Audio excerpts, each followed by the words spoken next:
of you, welcome.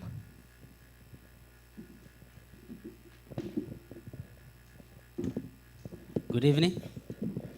Before I introduce the speaker, we would like to invite the United One to come on the stage and sing for us.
Can we give them another amen? Amen. Thank you, United One in One, to sing, for singing. We have welcomed already, but before I introduce the speaker, today's speaker, I would like to request those who are sitting over there to please move over here in front. Those who are sitting over there, it's already? It's cold. Don't worry, I will reduce the aircon. Please come. I will minimize. Because aside from sitting there, we are also live stream all the presentation. So we want this place to fill with people, that people will have they will think that there's people in AIIAS. So now they only see George, AIIAS, and Akiko.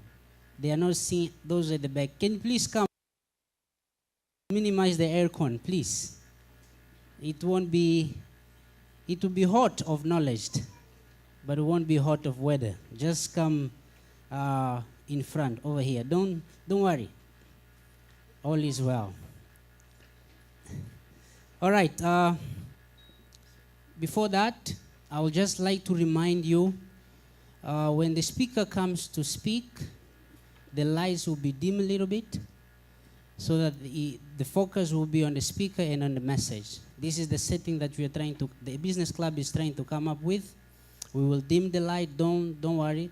It won't be blackout, just a little bit of light, so it will focus on the speaker. Today's speaker is Professor LeRoy Ruhupatty. He's an assistant professor of accounting at the business department, Adventist International Institute of Advanced Study. His research interest is in capital market-based research, particularly investigation of financial and accounting practices. He is also interested in broad areas of quality management, knowledge management, and behavior aspect of decision making. His topic, he will be speaking on accounting dilemma. What will Jesus do? But before I invite him to come, we at the business department call him the professor who is free with everyone. He enjoys being with students. He enjoys having fun with students. And is a free spirit professor. But there is one thing about him. He likes perfection. So today I would like to request you guys to give up to Dr. LeRoy.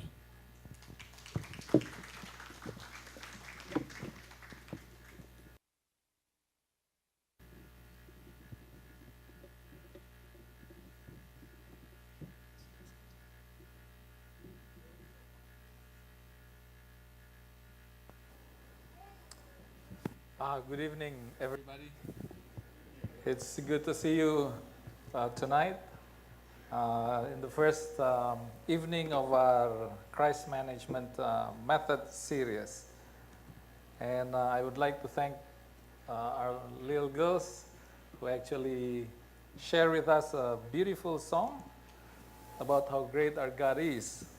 And indeed, our God is great. He is great because He has died for us. He has redeemed us, He has forgiven us. And because of that, we don't have to pay the penalty of sin. The title, when they approached me to take part in this series, I was thinking, what title would I pick? And I think I picked a difficult one. That was about a month ago or 2 months ago.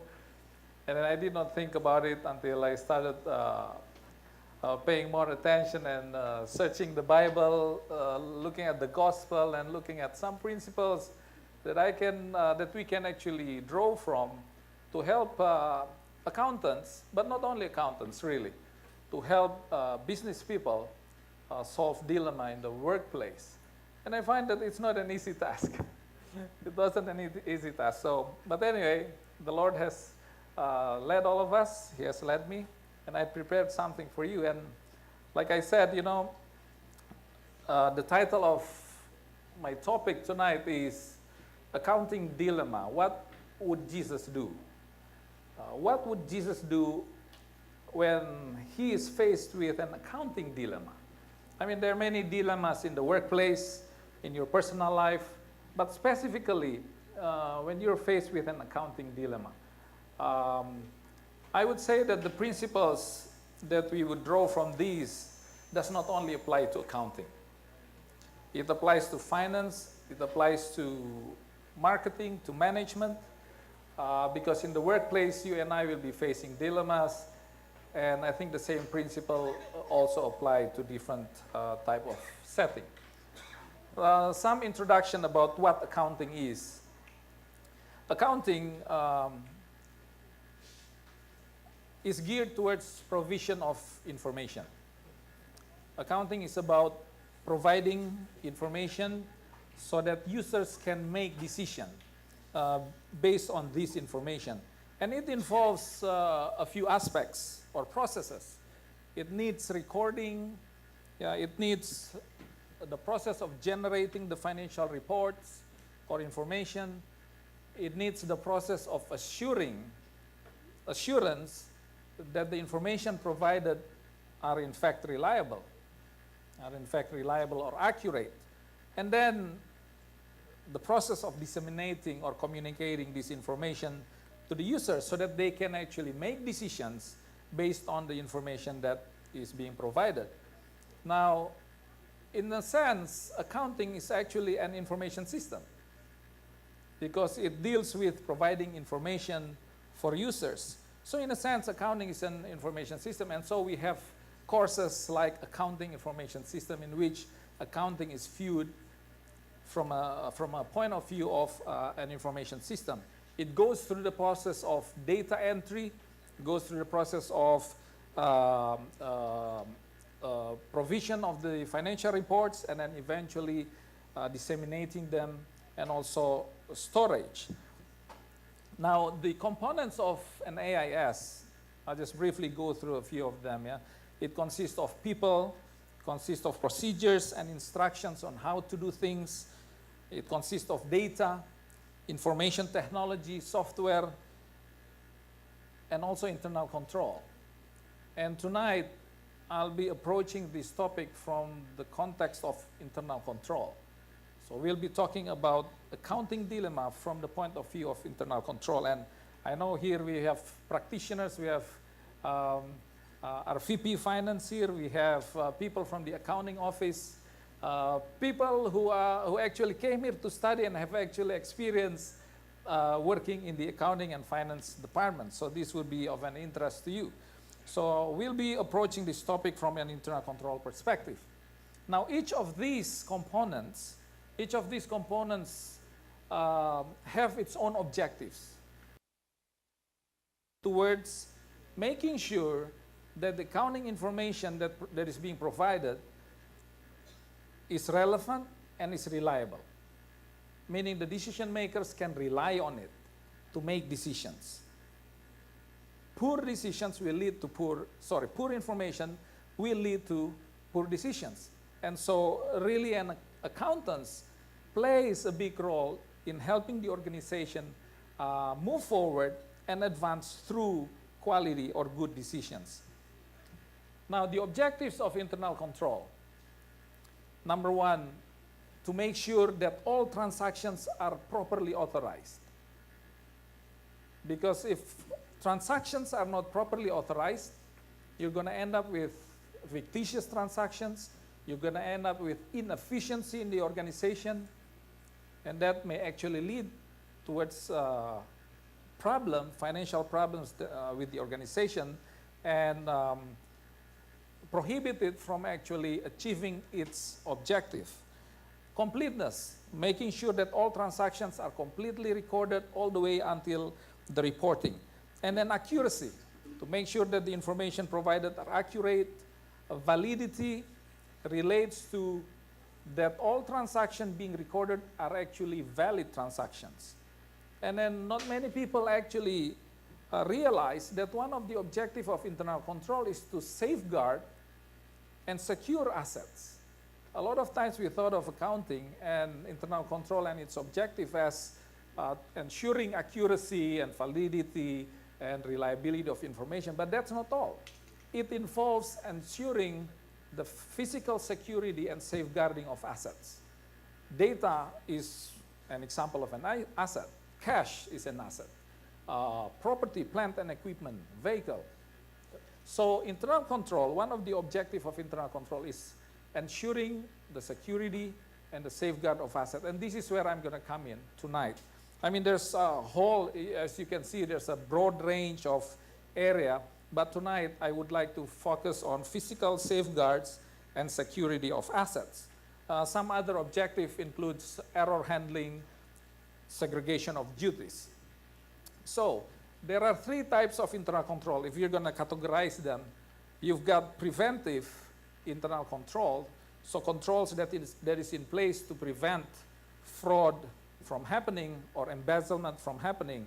We've got detective type of internal control, which is designed to detect if any fraud or embezzlement is taking place, and corrective control that is put in place to correct any weaknesses or errors that is being identified. Now let's look at some cases where the accounting dilemmas may actually appear. In the US, later on I'm going to take some example from our own church. In the US, once there was an embezzlement that took place in a public school.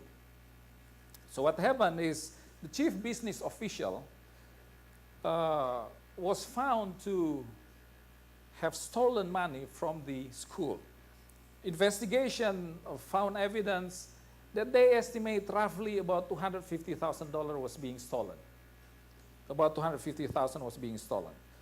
The district superintendent did his own consultation with outside party, and the school board decided that they will settle the issue, accept restitution from the business official. So the business official pays back the amount of money that was estimated to be $250,000, and they accepted his resignation. And the case is closed. The board sweeps the problem under the rug with the hope that it will not create negative publicity. They fear bringing this up, blowing the problem up, can actually create negative publicity. And so what they did is they covered the whole case. 2 years later, an anonymous letter was going around the residents in the district, which actually brings up what they have actually covered. So the letter was talking about the fraud that took place. In fact, the letter was mentioning that the fraud is actually far greater than what it was thought. In fact, the letter was saying that it was more than $1 million. And so the school board was actually forced to acknowledge the cover-up that they did. And they were forced to actually invite the district attorney to come and did his investigation. You know, the investigation actually, that there is a serious and a pattern of poor behavior that is being displayed by not only one person, but a few people within the school district. What they found was that the business official stole money from the school and used it to pay his mortgage, used it to pay his car loan and other debts. And they found that he used the money to fly to Las Vegas. They found that he used the money to buy building materials for his family business. And many different things. In fact, they found out, stretching a few years, they found that the total embezzlement was about $7 million instead of the $250,000. And so the man was eventually charged. He was charged with theft. And the district attorney found out also that the district superintendent, the very man who is supposed to look after the well-being of the school, was actually embezzling money as well. And he was the very person that recommends to the board to cover up the whole problem. So the district superintendent is also being charged. This is just one case, yeah, in which management tries to cover up problems in their effort to try and avoid negative publicity, but in fact, it creates greater negative publicity. It creates greater losses. Not only that, question arises about management's integrity and management's judgment. How could they decide to cover up theft? So it creates question about management's judgment and management's integrity. You know, a lot of times fraud are quickly being settled. A lot of times that is the easy way out that organization took to try and solve the problem. They accept restitution, perpetrators pay the money, they accept resignation, and then they do not report any of those cases to law enforcement. In 2012, the Association of Certified Fraud Examiners reported from among frauds that are being discovered, 35% of employee fraud was actually being kept quiet. It was swept under the rug. Nothing is done about it. When they did a survey, here is what they find. The reason why these kind of cases are being kept quiet. Fear of publicity. About 38.3% said fear of publicity. Sufficient internal discipline. So management considered that there will be an internal discipline and that should be sufficient. Private settlement. Taking the case to court is costly. Lack of evidence, civil suit, and small percentage, about 0.7% said that the perpetrator disappeared. The perpetrator disappeared. In our own church, this happens in our own church.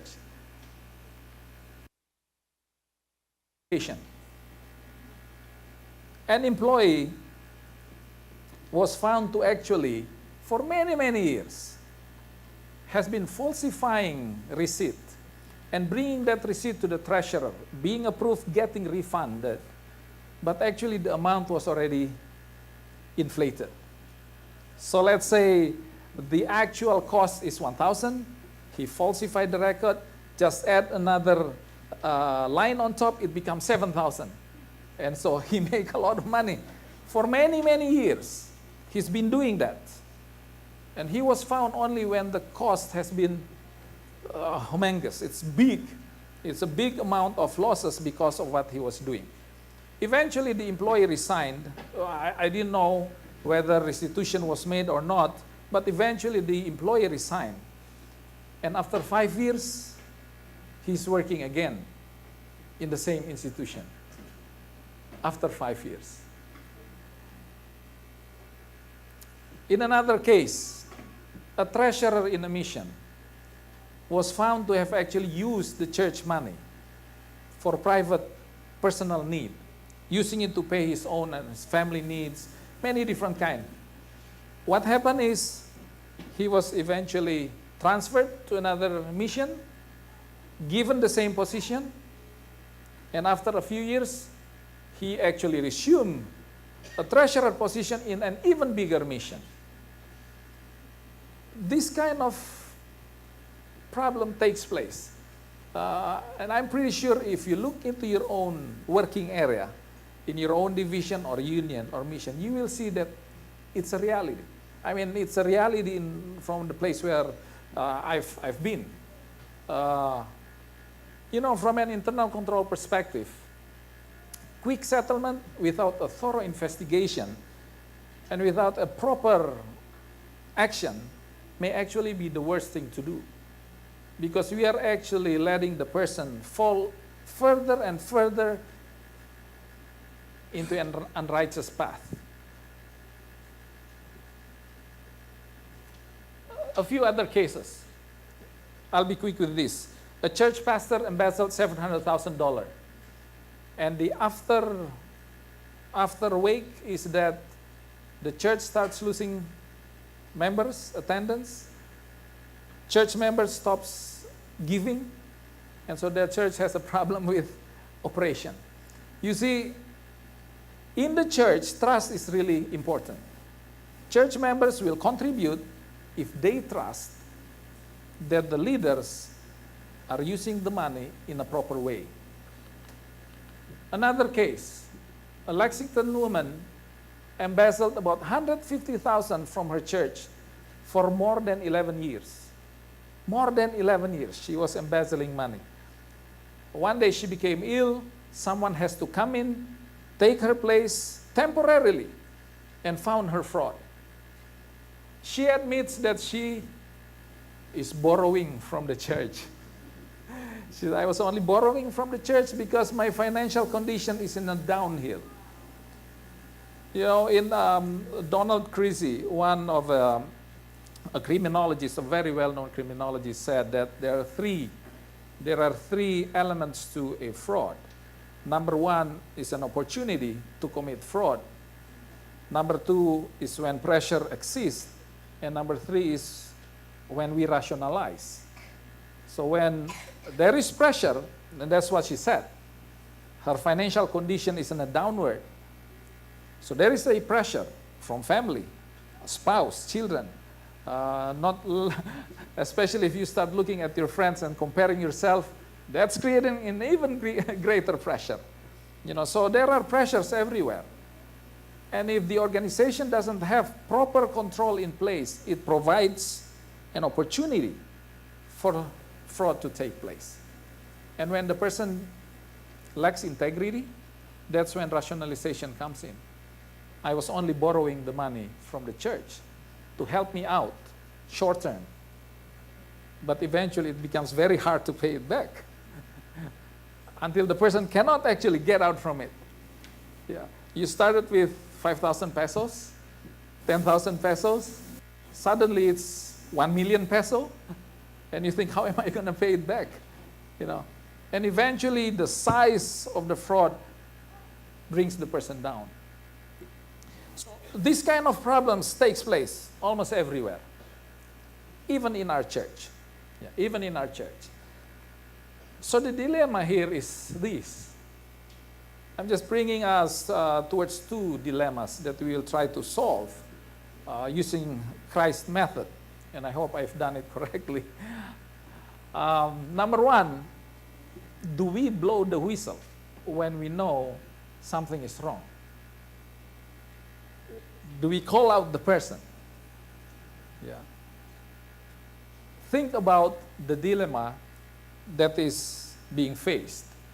You've got two parties here, the perpetrator and you as the person who is going to call it out. Think about the effect and the dilemma that that person is going to face. Do I blow the whistle, let people know, or do I just keep quiet? Or do I just keep quiet? Second, when the management find out about the fraud, what should be the action? What should the action be? Do we settle internally and cover up the act? Like what happened with the public school? Or do we settle but do not cover up the problem? Open the case up. Or the third, do not cover up and report it to the authority. Sounds familiar?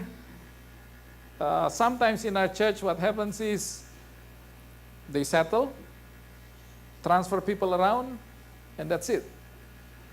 But I'm going to tell you that in the workplace, Sarbanes-Oxley Act, the act that comes out as a result of the biggest accounting fraud in the world, recommends that any fraud has to be reported and prosecuted. But we're not doing it in our church. We're not doing it in our church. And the question is why, again, there's a dilemma here. And I want you to think about it because in the next slides, I want you to share with me what your thoughts are. Okay, first, about the, do we blow the whistle? Do we call the person up? Do we mention the name of the person and the fraud that's taking place? What is your thought on this? For and against. Let's start with the for. Who supports that we should blow the whistle? And what is the reason? Go ahead. Anyone? What do we do? Yes? I think it depends on the circumstances of the case. Okay. It depends on the gravity. It depends on how a lot of things. Just blowing the whistle, it may not be the wisest thing to do in a certain circumstance. So you say, why not the wisest? Well, it depends on circumstances. So let's say the person stole 1,000 pesos. Do you blow the whistle? Well, I don't know how much is 1,000 pesos. 1,000 peso is about $20. I think I would probably talk with the person first, one-on-one. So you're against blowing the whistle? In that case, Uh, maybe. Okay, why? Sorry, we're just getting ideas, all right? So that we think about the dilemma that we face. Why wouldn't you blow the whistle? Well, because maybe the circumstances of the person can explain why. Okay. Moment of weakness anyone can have. So And maybe if I blow the whistle for just $10 or $20, maybe I ruin a person's reputation. I'm not trying to save the person from what is going wrong. okay, being compassionate with the person and it might bring embarrassment. Yeah? Not so much embarrassment, reputation. Yeah. Ruin the person's reputation. Taking someone's reputation and they can then recover from a mistake. Then anyone can commit. Okay. But it depends. Anything else? Yes, Andrew? Depends on the person's behavior. We all do make mistakes. Bible also guides us, especially the letter written by James. If we find anyone doing wrong, we should correct him and help him gently because we may also fall into the same temptation. And Jesus also shared the same,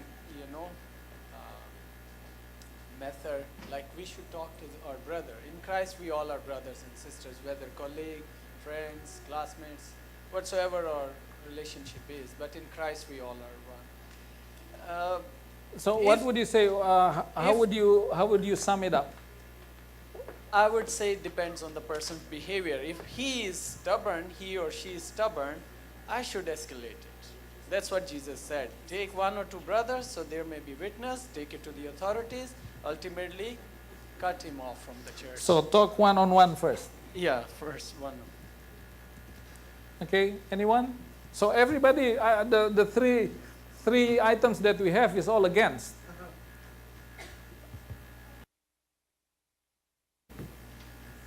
Let's take three more items. So I was just wondering, when you say blowing the whistle to who? Is this to the church members or is this to the police? That's a or, good point. Or who is that for? So in accounting, the code of conduct is when you find something wrong, you bring it up to your immediate supervisor. If your immediate supervisor is involved and could not solve the problem, you bring it up to the higher level. If the board can't solve it, you bring it up to an attorney where you can get the best advice. So that means it's within the organization. That would be the first step, yes. And that would mean within the church. Correct. Based on the behavior of those who did it before and it was covered up, which they continue to do it. They are transferred and they continue. I would blow the whistle, but I would talk to the person, and after everything is settled, I will try and make sure that the person is not cast away. I will still follow up on the person, see how they're doing, trying to help them find another job. But seeing the pattern that when they do this and then it's covered up and they are transferred, they actually just continue. I don't think we're helping if we just keep quiet about it. So you're actually for blowing the whistle because you believe that if it's not corrected, the pattern of behavior will continue. So I'm going to say to help the person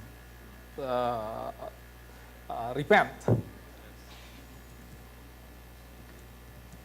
Okay, another one?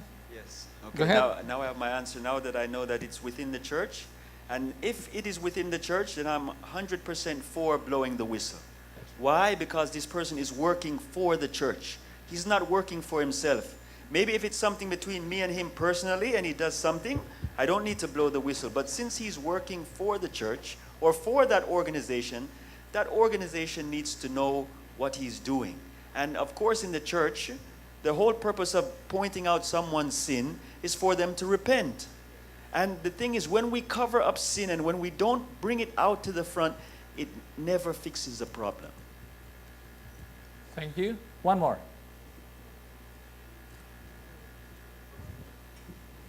Okay, for me, I am in a dilemma even to answer that question. But I want to say one thing.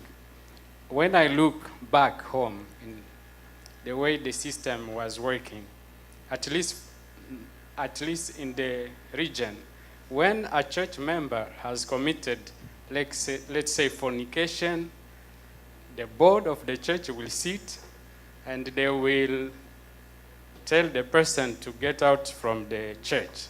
That's the trend. But when I look, when it's the leaders, they become more compassionate. So I don't know what kind of leadership is that anyway. So against or for, I think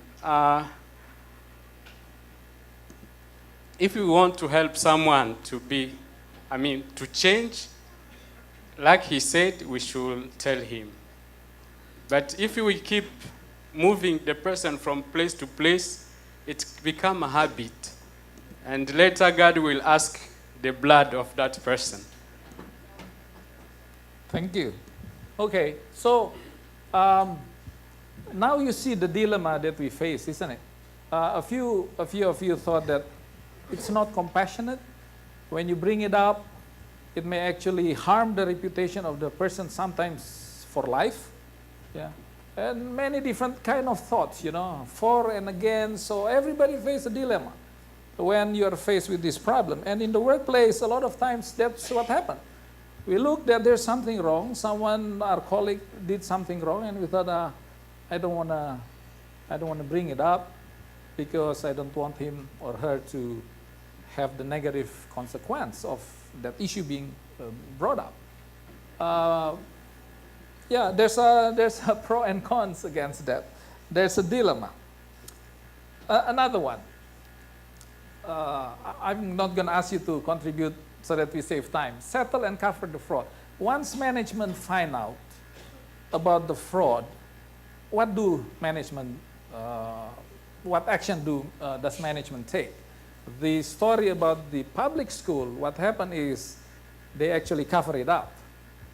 They receive restitution, accept resignation, and then cover the whole problem up. But you may actually argue that it could actually lead to a greater problem because the person can go somewhere else and repeat the same thing again. In fact, studies found out that fraudster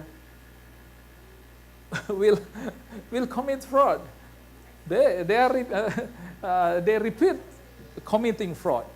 And in HR, when we interview people, we do background check. And the background check is only not about that person's behavior, but who does that person relate to? If that person had actually worked under a fraudster before, then you got to go and dig deeper. Because there is a likelihood that when you're connected with the fraudster, you might actually be involved with the fraud. And this is what the studies find. So, there is a dilemma in what actions to take. Do we Do we settle it and open the story up? Bring it to the board and be open and transparent with the church, with the constituent. Here is what happened. Instead of covering it up, but opening the case up. Or the third, charge the person. Report the person to authority and have the person charged. Again, there's a dilemma here. Is it Christian-like behavior to get our fellow church members jailed? So again, there's a dilemma in that.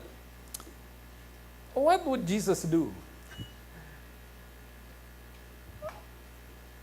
How would Jesus solve this problem? What I'm going to present may be imperfect, but it is from my point of view. I have my friend, my neighbor, Ivers here. I'm pretty sure he's more deeply rooted in the Bible, and he will have a better understanding, and I hope you can think about this, and maybe we can actually come up with a better framework of how do we deal with accounting dilemmas using Christ's method. And I hope this can actually would be an initial stage towards us developing a framework towards that. Whistleblowing and what action to take. Let's start with Matthew 18, verse 15 to 17. Let me just read this here. So this is a story about Jesus' words in relation to how do we deal with our brothers in the church. In verse 15 it said, "Moreover, if your brother sin against you, go and tell him his fault between you and him alone." And I think this is one of the justification you took against blowing the whistle. "If he hears you, you have gained your brother. But if he will not hear, take with you one or two more, that by the mouth of 2 or 3 witnesses every word may be established. And if he refuses to hear them, tell it to the church. Tell it to the church. But if he refuses even to hear the church, let him be to you like a heathen and a tax collector." So what does that verse say about how do we deal with our fellow worker who, let's say, to be embezzling money? What does that verse say? How do we deal with it? Do we blow the whistle?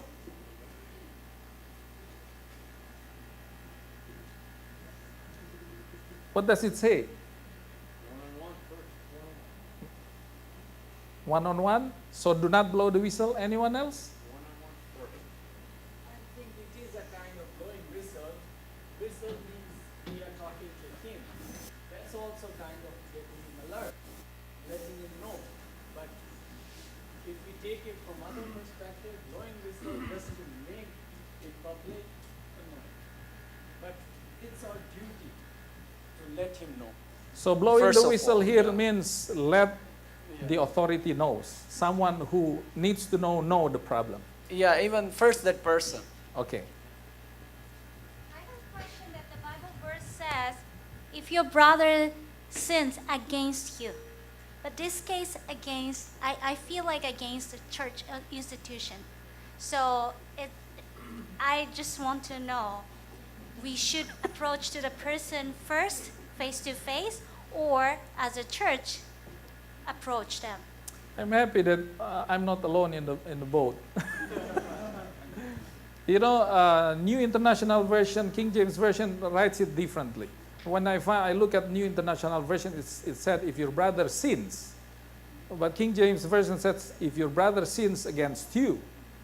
And reading commentaries and literal translation, it actually indicates if your brother sins against you, then you go one-on-one. But your brother is not sinning against you. Your brother is not using your money.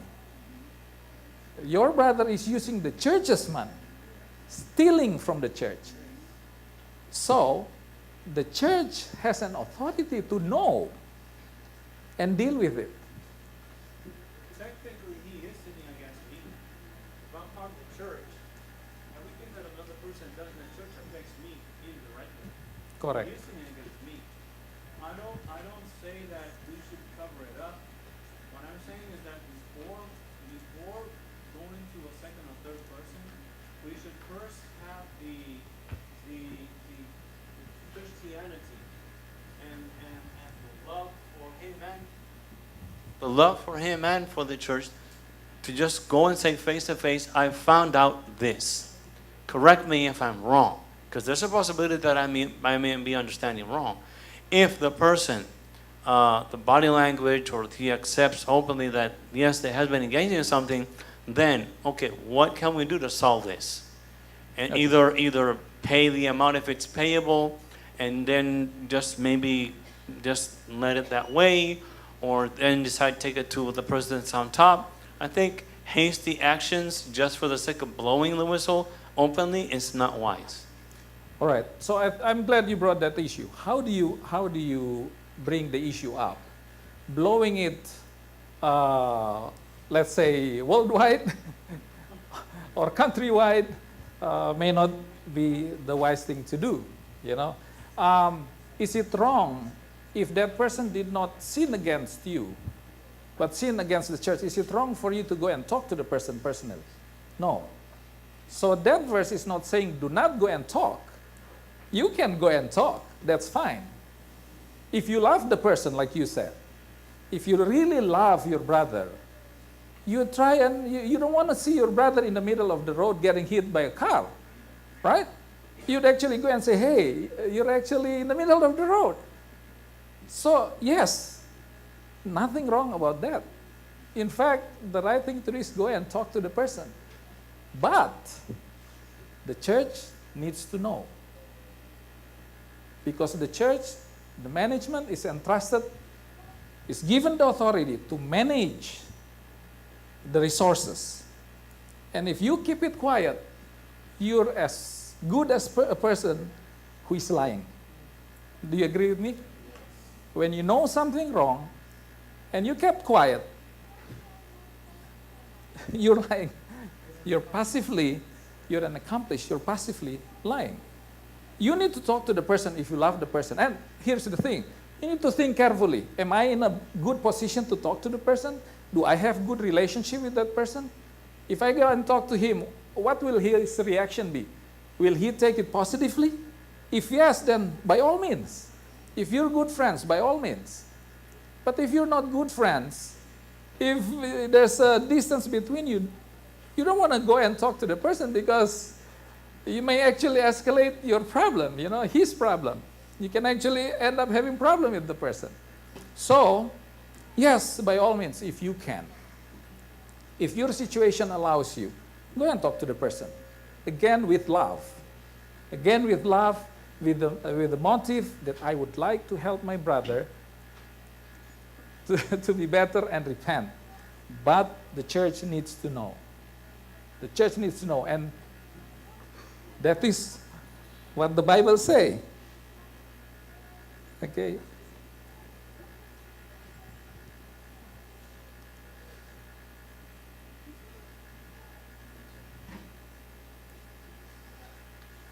Let me read this quotation, yeah?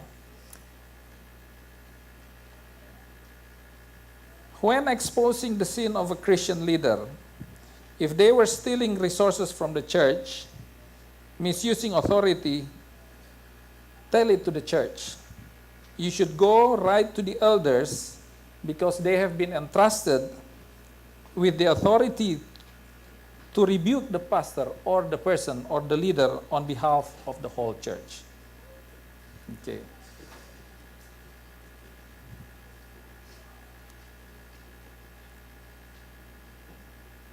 Now, I know we can have different views. Everybody may have different views, and that's fine, yeah? That is fine, and it opens up the topic for further discussion and further finding better ways of trying to solve the issue. What about action? What would Jesus do? Would he cover up the problem? Or would he openly rebuke the person? And what I find is there's many instances in the Bible in which Jesus is really open when he rebukes a person.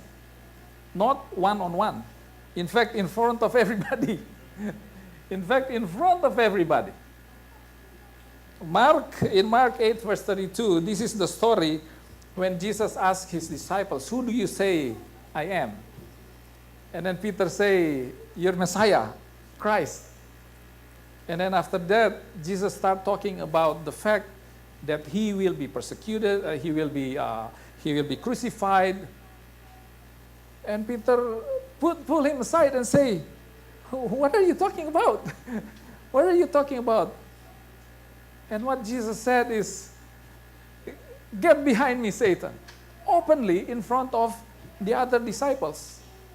"Get away behind me, Satan." When I was reading that, the material talk about the comparison between when Jesus was being tempted by Satan in the wilderness. That was Jesus' answer. "Get behind me, Satan." Jesus was being tempted by Peter probably at that time and say, "Get behind me, Satan," in front of all the disciples. And the disciples actually look at Peter highly because he's one of the beloved, right? They say, "No, get behind me, Satan." You don't know what you're talking about. So there are instances about rebuking. In Mark 9, verse 19, when Jesus came down, he found the disciple was actually arguing with the scribes and many different people. And then Jesus say, "What's going on? What's happening?" And then the father came and say, "My son is being possessed. I brought my son to your disciples to get them to cure him, but they could not." And then what did Jesus say? What was Jesus' reaction? Let me read it from Mark 9, verse 19. He answered, so actually, verse 16, and he asked the scribe, "What are you discussing with them?" Verse 17, then one of the crowd answered and said, "Teacher, I brought you my son who has a mute spirit, and wherever it seizes him, it throws him down. He foams at the mouth, gnashes his teeth, and becomes so rigid. So I spoke to your disciples that they should cast it out, but they could not." And he answered him, "O faithless generation," in front of everybody, in front of the disciples, in front of the scribes, in front of the multitude. He said, he talked to him, but when he addressed the person, he said, "Oh, you faithful generation." He's not only talking about him, he's talking about everybody. "Oh, you the faithless generation." So this is an example when Jesus was also openly rebuking people. In Mark 9, verse 22 to 24, the continuation of the story, the father actually said, "If you could," the father said, Jesus asked him, "How long has he been having this condition?" And he said, "Oh, since childhood." "If you could," that's what the exact word that the father said, "if you could heal him, if you can do anything." And Jesus said to him openly, "If you can?" If you can? So Jesus was saying, what are you talking about if you can? Where is your faith? Of course, if you have faith, the son will be healed. And immediately, the result is, the father confessed. What did the father say? Immediately, the father of the child cried out and said with tears, "Lord, I believe. Help my unbelief." Help my unbelief. Immediately. So, there are cases where Jesus actually went and openly rebuked people. Matthew 21, verse 12 to 13. He openly rebuked the priests and the traders for stealing and for unfair practices and taking advantage of others in the temple. This is the story when Jesus went into the temple and he saw people trading. In John 2, verse 14, reading John 2, verse 14, it's pretty descriptive of what Jesus said. In the temple courts, in verse 14, John 2, verse 14, in the temple courts he found men selling cattle, sheep, and doves, and money changers seated at the table. So he made a whip out of a cord. He made a whip out of cords and drove all of them from the temple, both sheep and cattle. He poured out the coins and overturned their tables. To those selling doves, he said, "Get this out of here. How dare you turn my father's house into a marketplace?" Reading some commentaries, reading Young's literal translation, some commentaries, it actually said that the priests are actually part of the whole process. Let me just read a quotation from John Gill's exposition of Matthew 21, verse 13. These are the words of Christ affirming what is complained of in Jeremiah 7, verse 11. Because in Jeremiah 7, verse 11, it was said that you turn my house of prayer into a place of thieves. And applying it to the present case, on account of the wicked merchandise, unlawful gain, meaning they are taking advantage of the people coming and needing the doves and the lamb and etc.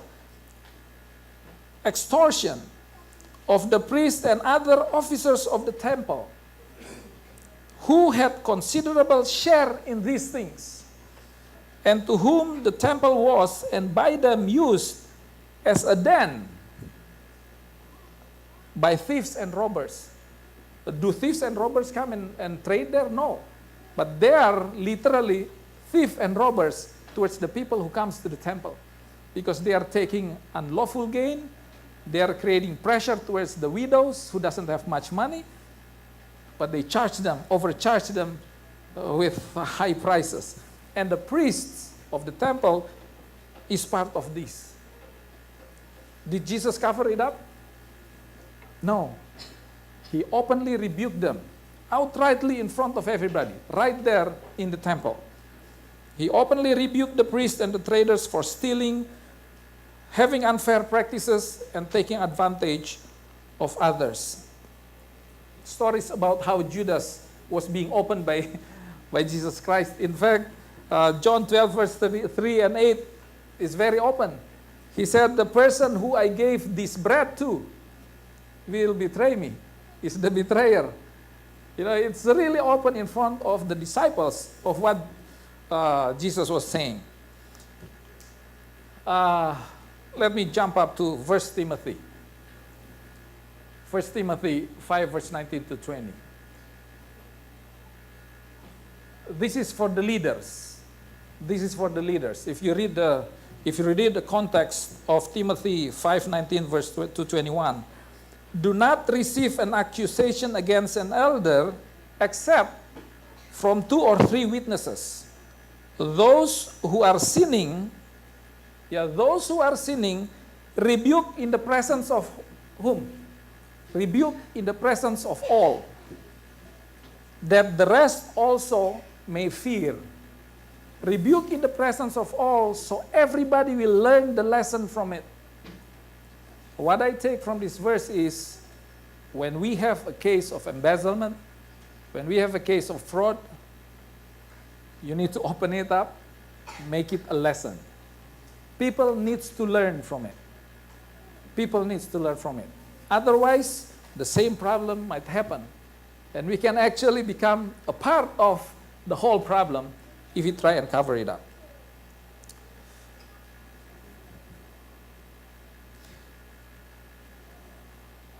This is advice from CPAs. CPAs are certified public accountants. I read through their blogs, and here are some advice that they actually put up on how do we deal with fraud and embezzlement. I'll just, don't blame yourself. That's very important, because when you blame yourself, then self-preservation comes into play. Because when you blame yourself, say, "Oh, it's part of my fault," and self-preservation will psychologically tell you not to open it up, because you don't want to open yourself up, right? That's the normal tendency. We'd like to protect ourselves.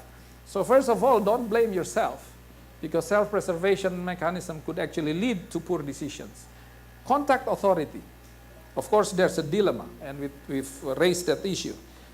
Prevent church fraud from happening again by putting in place a fraud prevention plan. Now, forgiveness. I mean, the issue of forgiveness came up, right? What does forgiveness mean? What does forgiveness mean? I take the meaning of forgiveness from what Jesus did on the cross. You and I have sinned, and the penalty of sin is death. To forgive us, and eventually we don't have to pay the penalty because we are forgiven.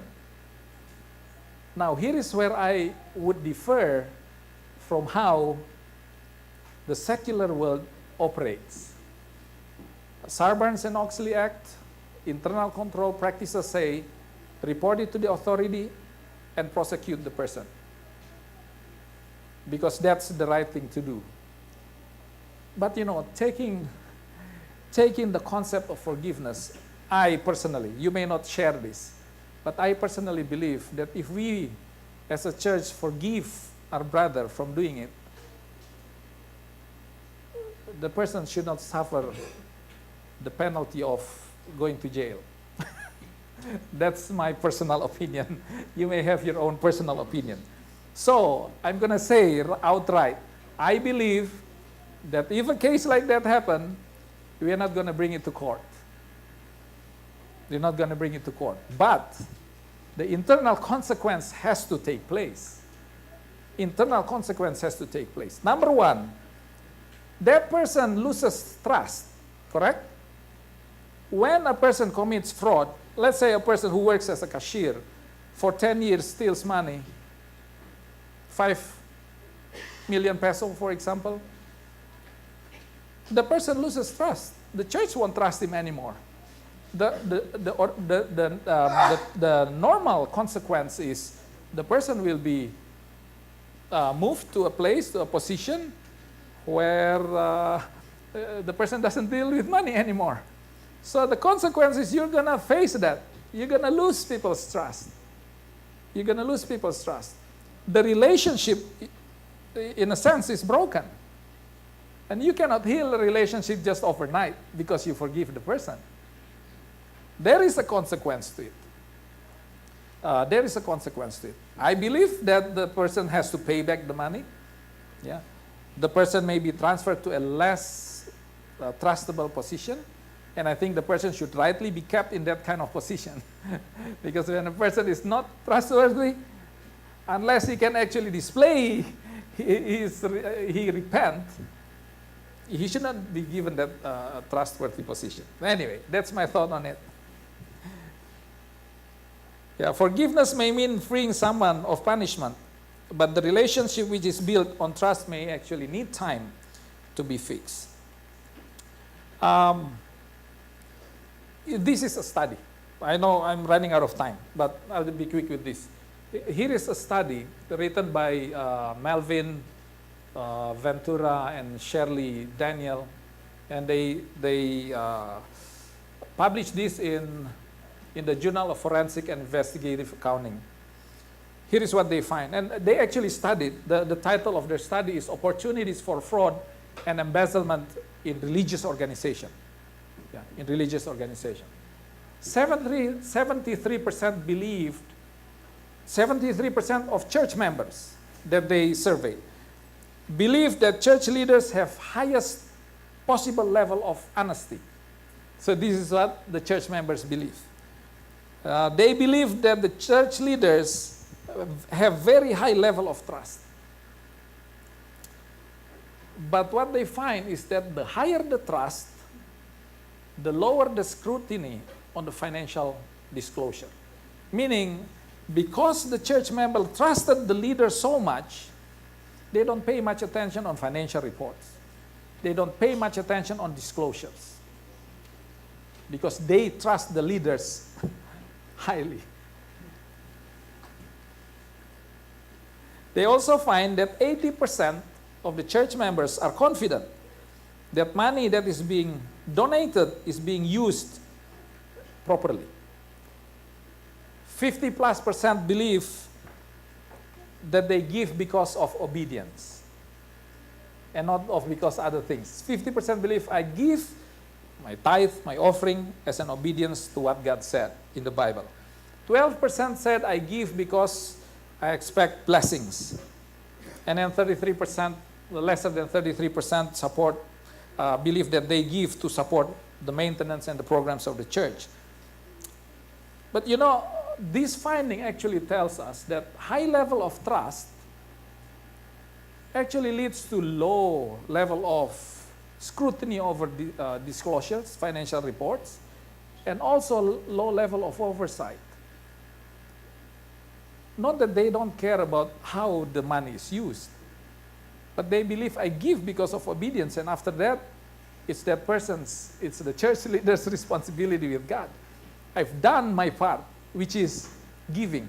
You know, there's nothing wrong with that. I'm just saying that this whole situation creates a ripe condition, a condition that is ripe for fraud and embezzlement because of the high trust that the church members has.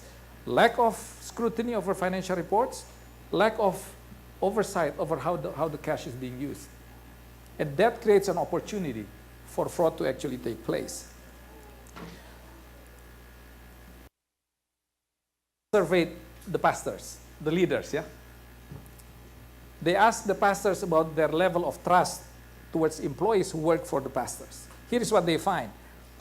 The more pastors trust their employees, for example, the secretary, etc., yeah? So the more the pastors trust the employees, the less supervision the pastor plays on those employees. High level of trust, but low level of oversight in both sides. Among church members and among pastors towards their employees.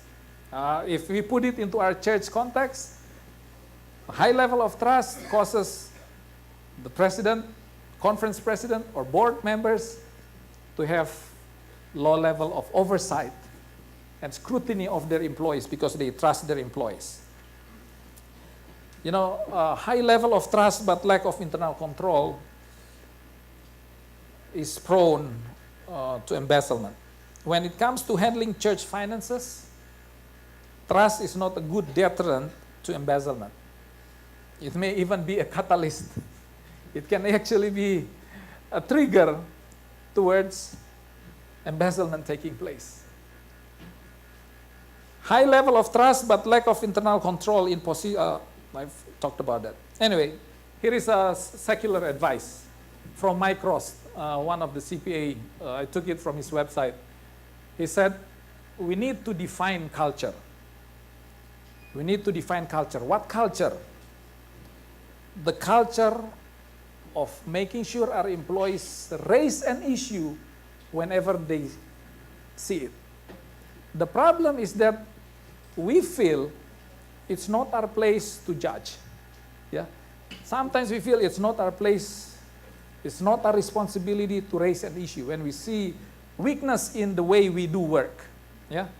When we see weakness in the way we do work, we thought that, oh, well, it's not my issue. Let management deal with it. I'll just keep quiet.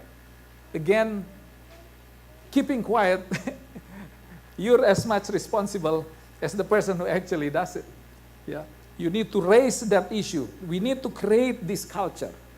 When I see a problem in the workplace, not about the person, even just the way we work, the system. If I realize there's a weakness in the system, I need to actually raise that issue, however small that is. Because small thing leads towards big thing. And you don't want that happening. You want to solve that issue when it is small. You don't want to wait until it's big. Yeah.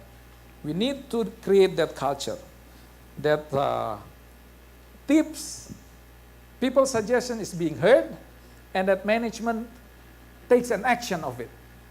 Now, here's the problem. When you create a system for people to raise an issue and then there's no action, it actually becomes counterproductive because people see, hey, management doesn't do anything about it. So if management doesn't do anything about it, they don't follow up. That's actually an even greater opportunity for fraud to take place. So we need to create a culture where whistle blowing is done properly to the right channel, and management takes an action on those. Otherwise, it opens up a whole opportunity for fraud to take place. And then educating. We need to educate people what is an acceptable behavior and what is unacceptable. You need to be creative. I know most of you will go back, you'll be leaders in your country.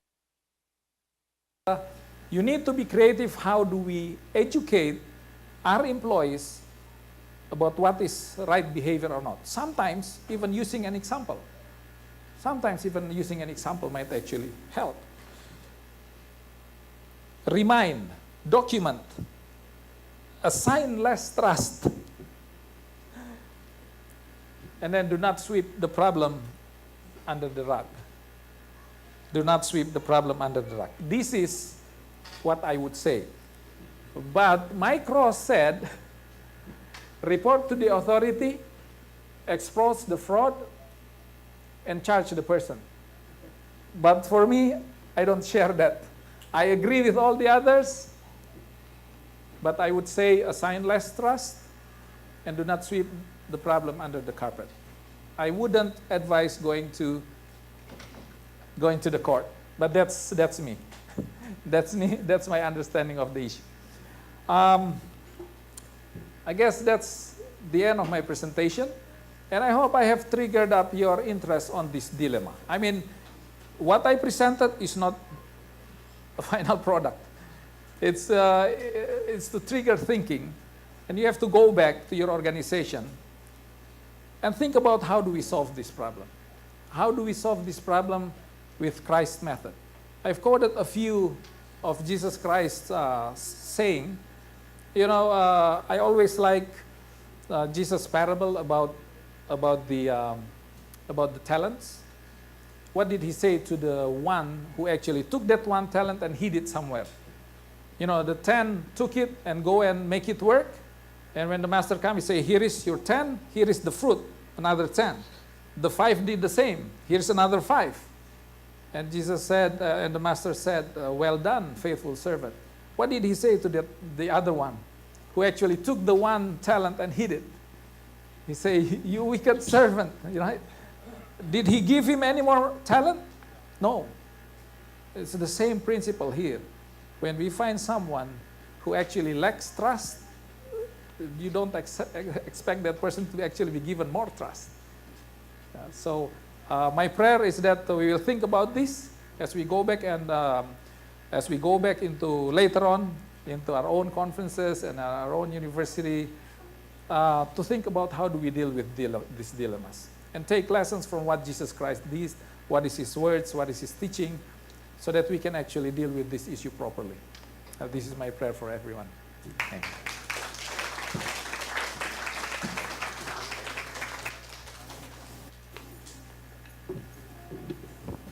Thank you, Dr. LeRoy, for your presentation.